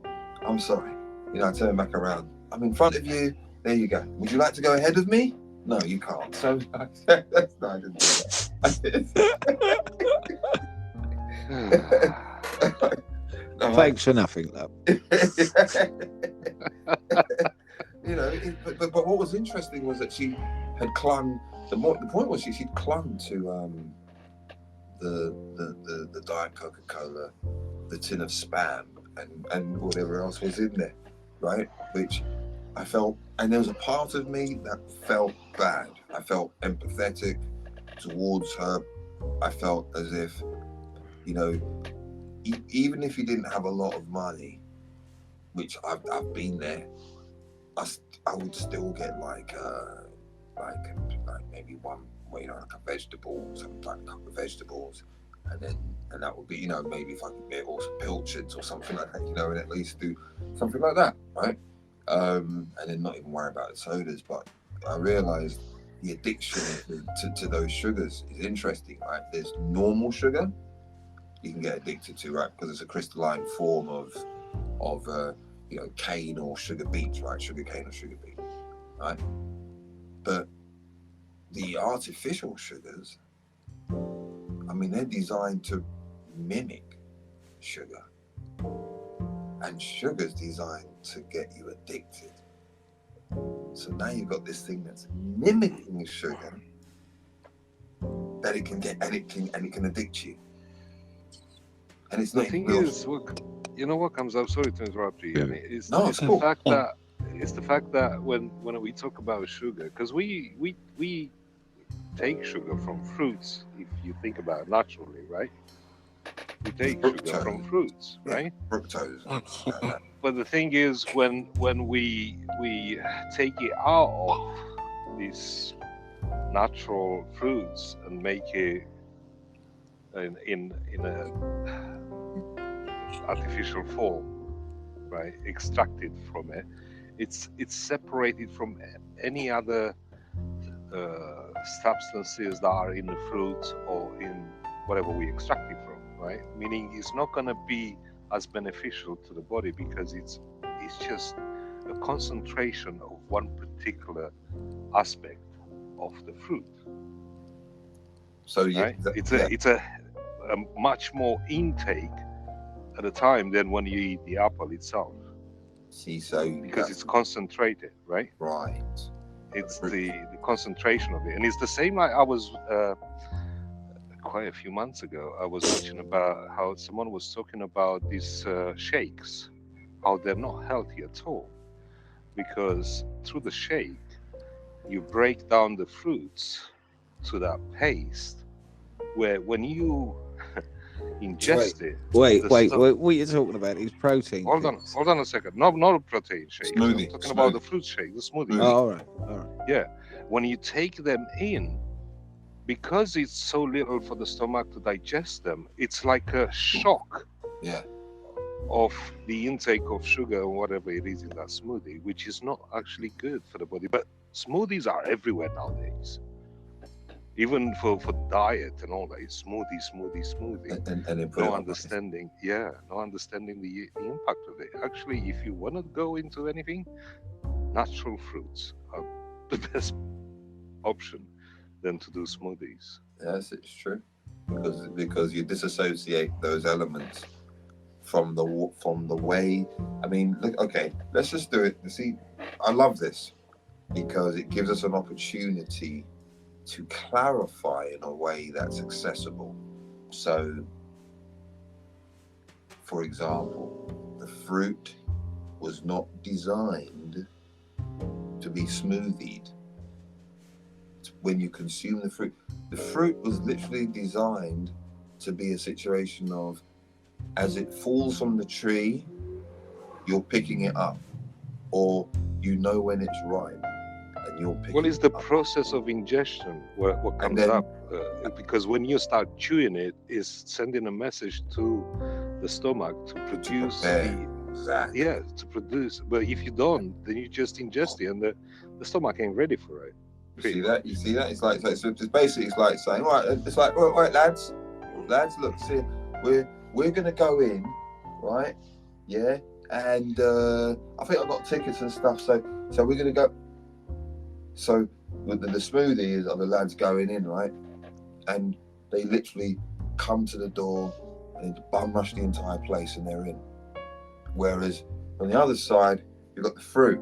The fruit's going in, meaning the actual fruit, like the veggies or the fruit that you're eating. And the fruit that goes in, and it takes its time. It's like, hello, we're here to come in to see such and such. Yeah, sure, come in. See, there's a big difference. It's a big difference. Big difference. It's time for us to give analogies that make.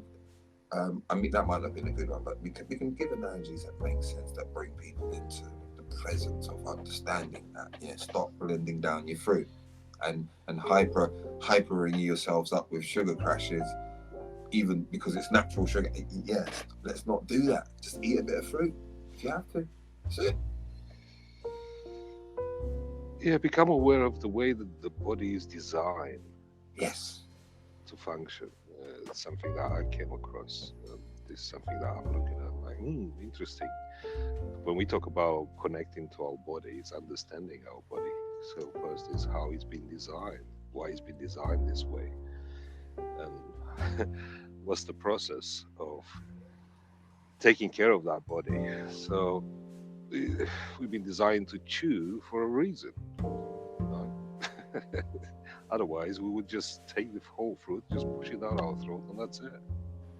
So, gentlemen, as Marius has come to this juncture, let me ask you something. So, when you look at the human jaw, right? When you look at the human dental work, when you look at the human teeth. What do you see with regards to ability, the ability to consume, particular things? What do you see when you look at a human? Well, we have canines and incisors. Right. Now, which gives an indication to a broad capability of foods and meats. Now, meats. I've got a question about that. Fish out of the pond, I can see, because I'm talking pre-fire, pre-cooking, hunting, gathering the vegetables, the fruits, those types of things, because smaller things like we're going to go into evolution now.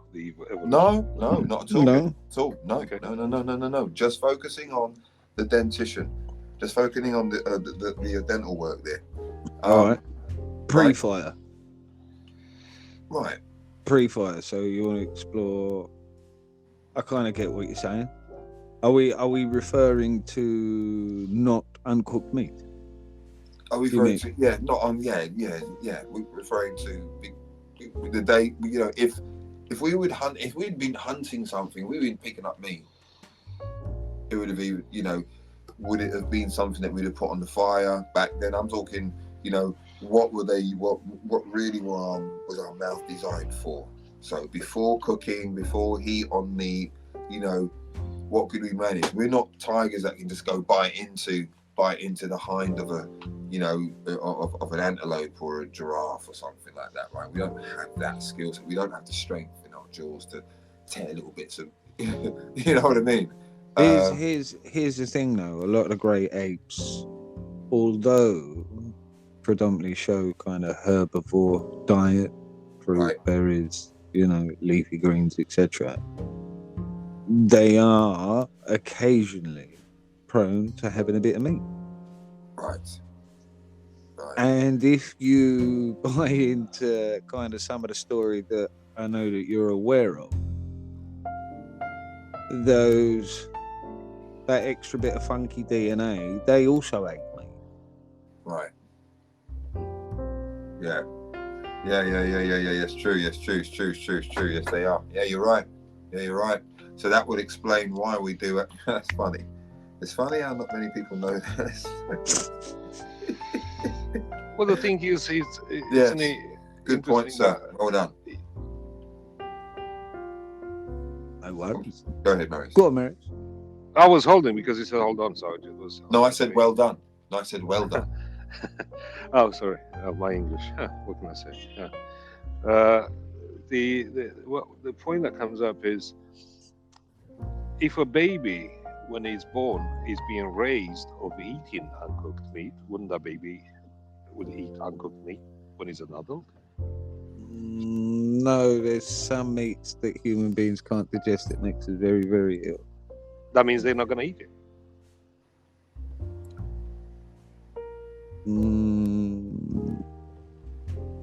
I don't know. I mean, what uncooked meat? I'm not saying I'm saying is true or not, but it's just from a way of how we program ourselves through our journey. It's right. Even the digestive system, it depends on what he's been presented from the day he's born. Right. In order to be, digesting that particular kind of food. So whatever we've been introduced to from the day we are born, if we are born in the wilderness and we've been given uncooked meat, isn't that what we're going to eat? Okay, the human progression changed and fire changed things. But let's look at it from the point like, okay, if I'm born in the wild and I have no fire, and I give my child meat that is not cooked, the child will eat it. You do bring forward an interesting point, because there has been evidence on numerous occasions that what could be construed as quite toxic and make an individual quite ill if exposed to that, and that's the only kind of food source available, then the body goes into this weird kind of it goes into this weird, I was looking for the science word there, but it goes into this weird kind of transformation where it begins to change the process in way it would digest that particular thing that is toxic, and then turn it into something that it can process into energy. This weird osmosis, is that the word? A state of change or something like that. I mean, I look from a point of observing our dog, for example. Sometimes go in the garden, picks up something that we don't know what it picked, and then it will, vomit. It's the body reacting to it, saying, "Nah, that's not good." So that is the process of learning of our dog of what it can or cannot eat because of recalling the experience. How did we get here? I don't know. It's just we got here.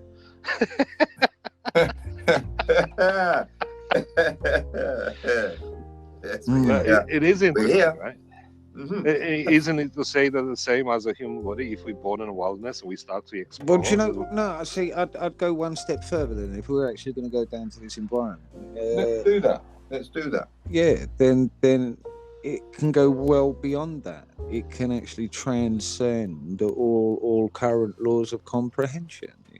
It's been shown that human beings can go without food and liquid for decades. There are individuals alive today that have been documented and filmed and monitored for weeks on end, and they defy all explanation on how they're alive. The capabilities of what the human body is capable of, and its ability to transmute, I suppose, what could be construed as bad for it and turn it into good for it, depending on the nature of the environment in which it's ingested. Or its ability to be in charge or in control of its environment. Yeah, that's what I'm getting about. There was this study done recently that I read about, done against a few animals. I don't necessarily endorse that, but the study was done, and it was a group of animals that were given basically toxic chemicals that will kill you, right? Food laced with these toxins that will kill it,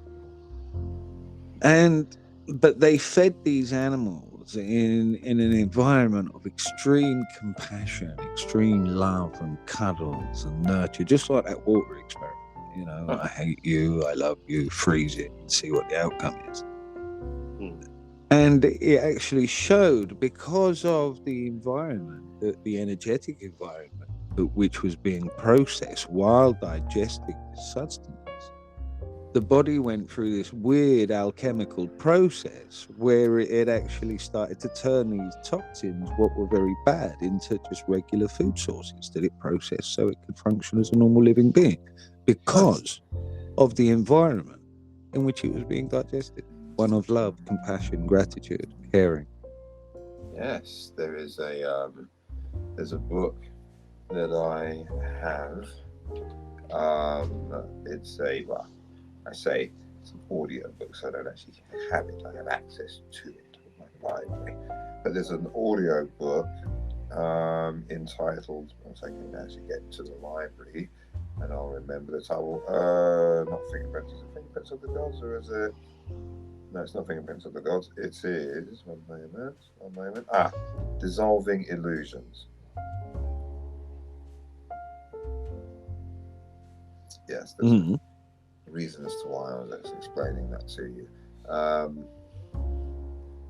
One point that was coming up is when you were sharing, Karl, is he taking us to frequency, as love being a frequency in its own right? Well, all things are frequency. This is the point I'm constantly driving home. Right. Yeah. Everything. Absolutely everything. The colours, the sound, the solids, everything around you is vibratory impulse. That's it. Nothing more, nothing less. Yep. You can stimulate the molecules in your table to the point your table could explode with its excitement. There are frequencies that could boil the very molecules in your body. Do you know what I mean? It's all sound wave. It's all frequencies, light, matter, energy. It's all the same thing, and we are no different. We are of that animated force. But the gift we have is the moment we begin to really pin down one's awareness of such things, you really do become the architect and the builder of the quality of your experience.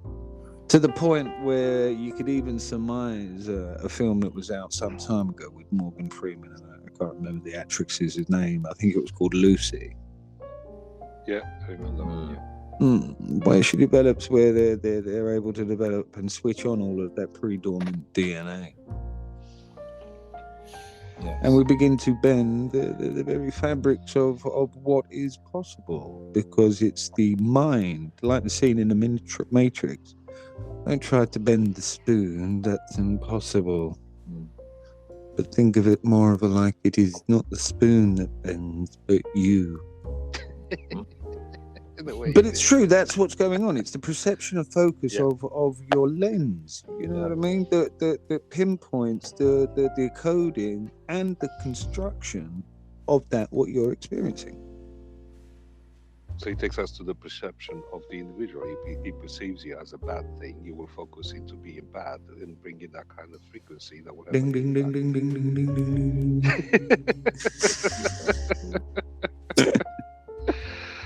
Oh, yeah, all of that jazz. Yeah. But again, like before, a lot of people get caught up in semantics. You know, but we all do get caught up in the fictitious nature of it all for some weird idea of knowing. As the years have gone by, I'm a great believer in that saying. You know, acquiring knowledge is great, but the implementation of that knowledge is truly wise. You know, that's what it's about for me. You know, the more we expose ourselves to these comprehensions, as opposed to just giving it lip service, when you actually start doing some of the work, you'll be surprised. Yeah, that's what it is. There's a lot of people that have bought books, and they can tell you about the book. But I always used to think to myself, yeah, why? I think, I always used to say to myself, so you've bought the book, but and you've told me what it's about, and you've read it. But I don't see or feel that there's any kind of, whether you've taken it to heart, if you just want to know that information, there's some trivia for the trivia night, or did you read that book in essence to to assist you with some, you know, internal challenge that may be faced. You know? And it's definitely something where I've even had to tell people, yeah, it's not about reading the book, it's about walking. You know, it's not about just reading and saying I know about it. It's like, okay, yeah, but do you know that corner with the bump on it? What corner with the bump? That's part of the journey. If you actually now walk the walk, you'd come across that corner with the bump on it. So yeah, it's interesting. This is where information can become a trap. People get attracted to get more and more knowledge, more and more information, missing the point that the information that is being digested, if it's not being applied, then it's just pointless. Well, that's it. Those are realities. It's all in the action, right? Yeah, it doesn't matter how much you know; it's how much you apply of what you know. Right. All in the action. You know, the vessel. I'm amazed how I said it. I was like, did I say that? Okay, fair enough. Something that I have to look at. Introspection. Something that's coming up for you. All right, what would you say we discussed in this? Apart from like everything. Well, looks like the hour and a half it's gone past, so it's almost 2 hours. Maybe it's a great time to come up to an end. What do you guys think? Oh yes. Well, that makes sense. And for those audible people that are enjoying the House of Lords, feel free to drop us a line, a comment, or if you like what you're saying and hearing, please let us know. Contact us via the old Spotify or our alternative social networks if we give you that information. Even to suggest what other subjects would like us to dive in and break it down to whatever ways we can. I really went off the bowl there. I've got jalapenos burning my stomach.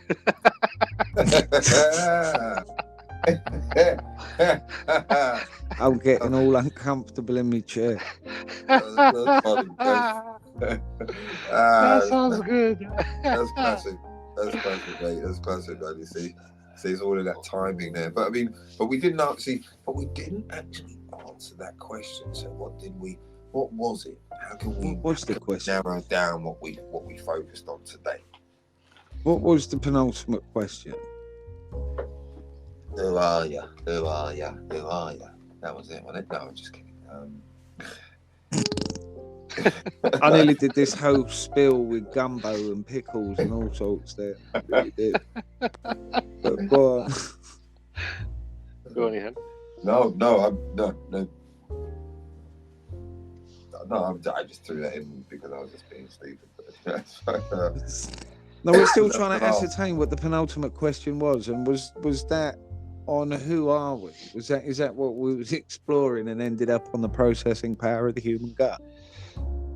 No, I believe we started with introspection or something. Introspection. Ah, there you go. Yeah. Well done, Marius. Well done. Somebody had to be present. One person.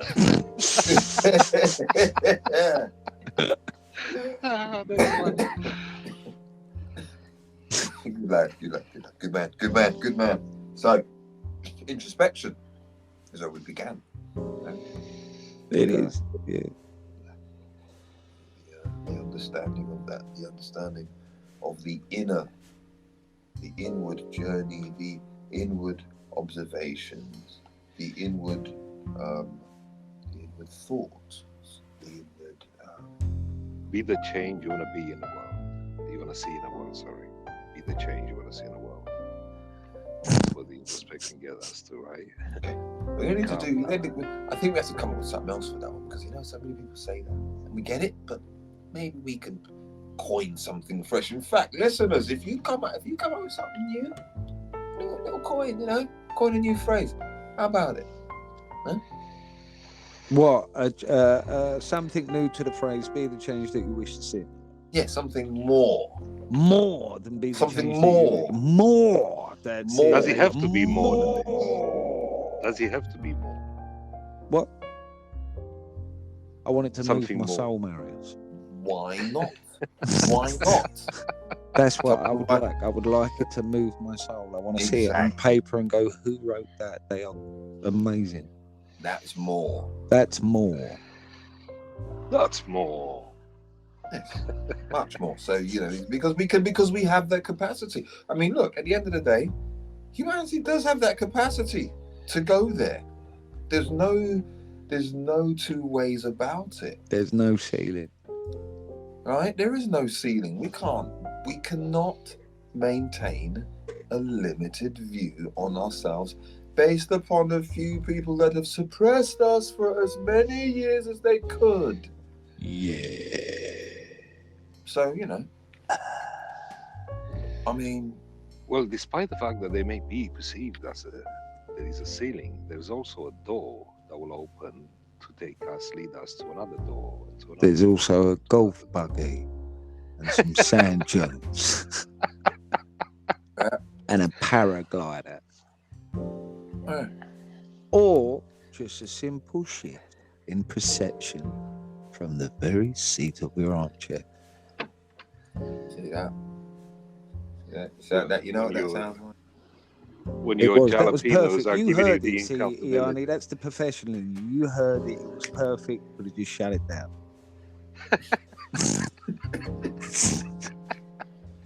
Just gold, just constantly wasted.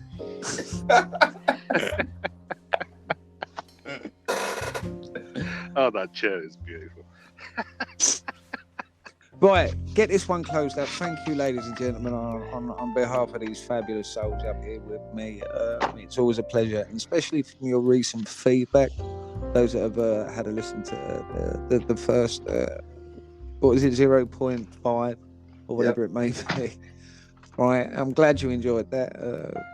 We didn't know how it was going to be perceived, but it appears that you like it, and we hope you like this one. So watch this space. There is more to come from the House of Lords, which comprises of myself, Karl, Iheanyi, and Marius. But they will say goodbye to you in their own beautiful way. From myself, nothing but love and light to you and yours.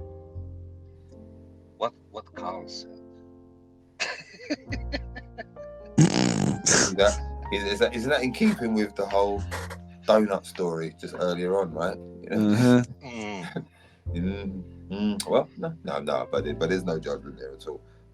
But yes, likewise, it's been a pleasure. It's been an honor, more to the point. It's been an honor to be here to have a conversation with these two wise gentlemen.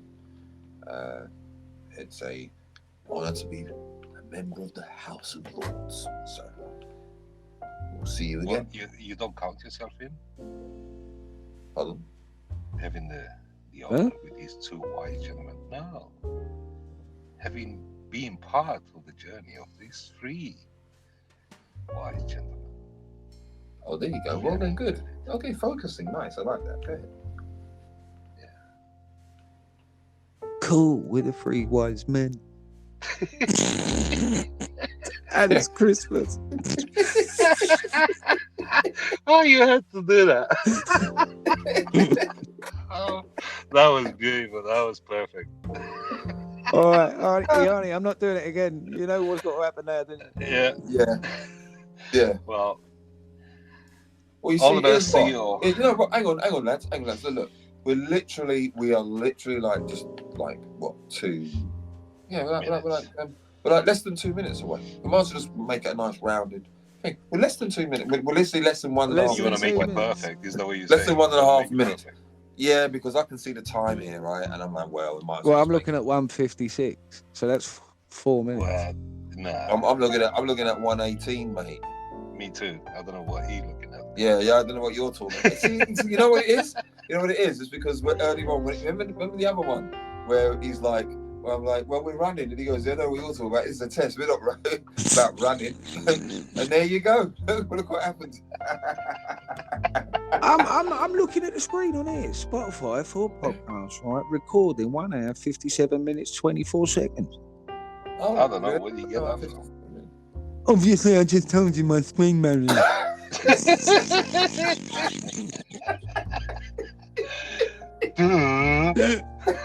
Oh, you lot, man. You lot, you guys, man. You guys see, this is it, man. This is it. No, that's a good laugh at the end, seriously. Oh my goodness. Anyway, You got to for laugh. some haven't you? reason, You gotta Karl is been in the past and he has a few minutes extra that's been on the podcast. So look forward to find out where Karl was prior to us being here. Anyway. All right. laugh. Oh, no, that's what it was. I was trying to log in, aren't I? Yeah. I was a couple minutes later than used to. There you go. That's it. All right. Well, that ain't going to Hell come yeah. up on my profile anyway, because I'm in as guest. So it don't matter, does it? Right, so get it closed up and All right, man. yeah, send Well, over enjoy. to us ASAP. Looking forward to hearing it. Love and light. Always talking to you too. Love it. Love and light and happy Pleasure. holidays to one and all. Cheers. Well, Merry Christmas, everyone.